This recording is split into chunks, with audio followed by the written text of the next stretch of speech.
If you want to exchange user data between an Oracle database and Oracle Access Governance, you need a Database Application Tables Oracle or DBAC connector. It acts as a trusted source of identity information, making it easier to reconcile identities that are created or updated in Oracle database tables. And it serves as a managed system to provision application accounts directly in Oracle database tables.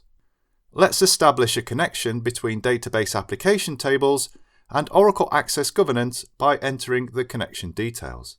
In the Oracle Access Governance console, from the navigation menu, under Service Administration, go to Orchestrated Systems. Then add an orchestrated system. Select Database Application Table Oracle DB and then click Next. Enter a name for the system that you want to connect to, and then enter a description for the system. Select the This is the authoritative source for my identities option if you want this system to act as an authoritative source. Select the I want to manage permissions for this system option if you want to manage the permissions alone. By default, both the options are selected. And click Next. To assign ownership of resources, designate a primary owner and additional owners. These owners gain the ability to read, update, or delete the resource as needed. By default, the creator of the resource becomes the owner. You can assign one primary owner and add up to 20 extra owners for any given resource, giving management flexibility. In the Add Owners step of the workflow, select an Oracle Access Governance active user as the primary owner and select one or more additional owners. You can add up to 20 additional owners for the resource. Click Next.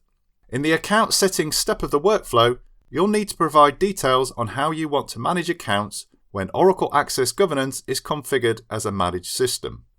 You can choose where to send notification emails when an account is created. Selecting User sends notifications to the user whose account has been created.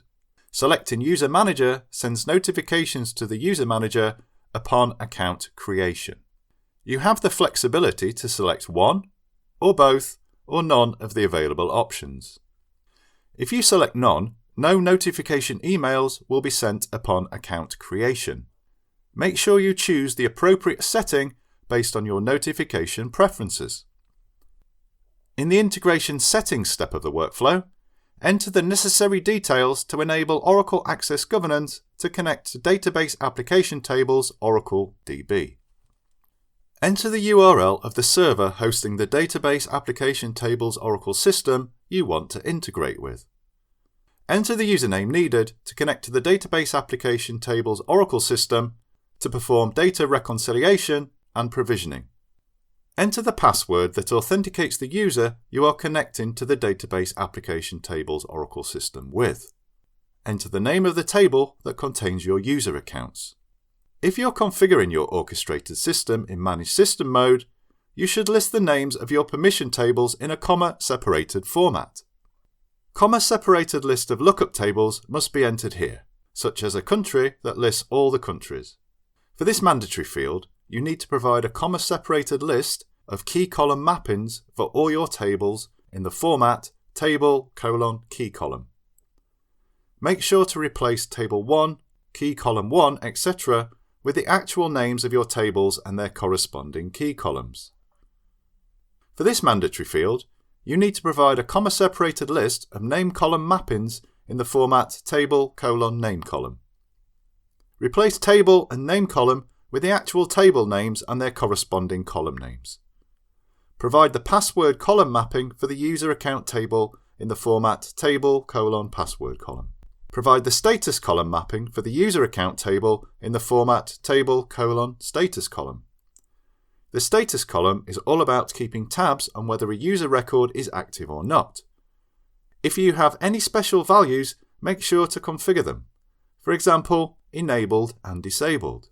This value will be treated as the disable value for the status column if you have set it up.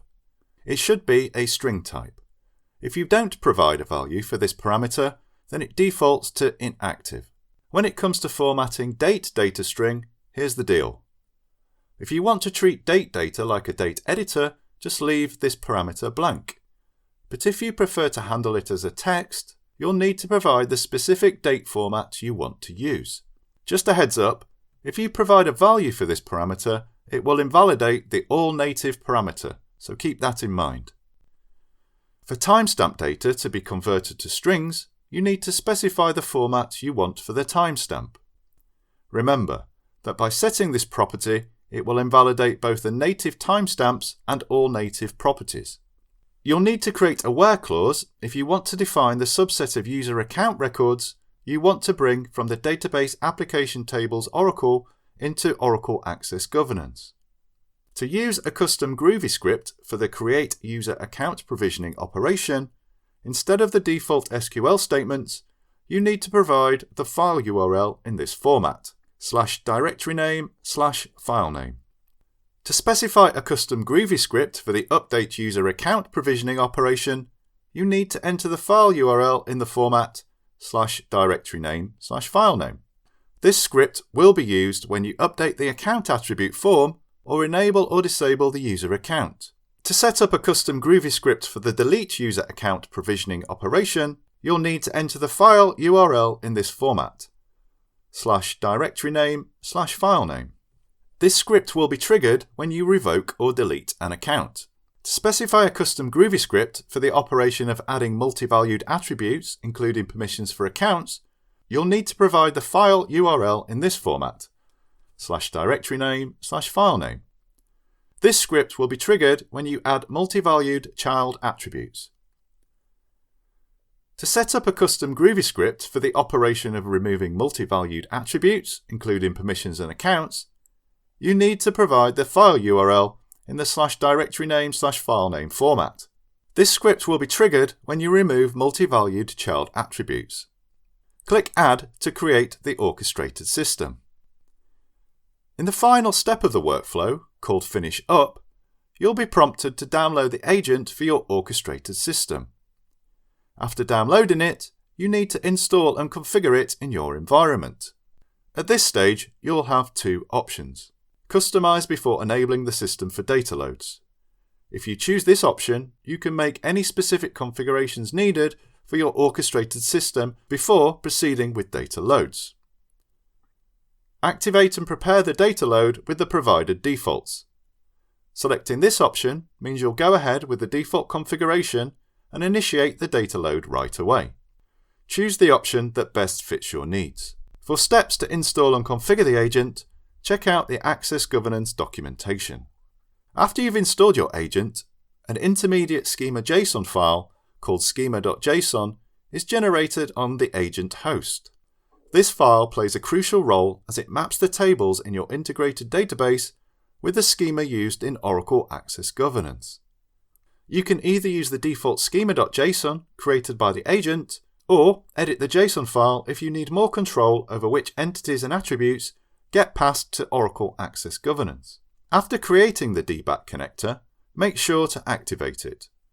Just go to the Orchestrated Systems page and click the Activate button. That'll enable the connector for use. Activating the DBAC connector automatically triggers the Validate activity. This step checks the data and information you've entered during the connector's setup to ensure everything is configured correctly. Once the validation process is complete, go ahead and click the Load Data Now button. This action will initiate a full data load and trigger any provisioning activities you've configured. That's it. Now you know how to configure, validate, and run data load using a DBAT connector. Learn more at cloud.oracle.com.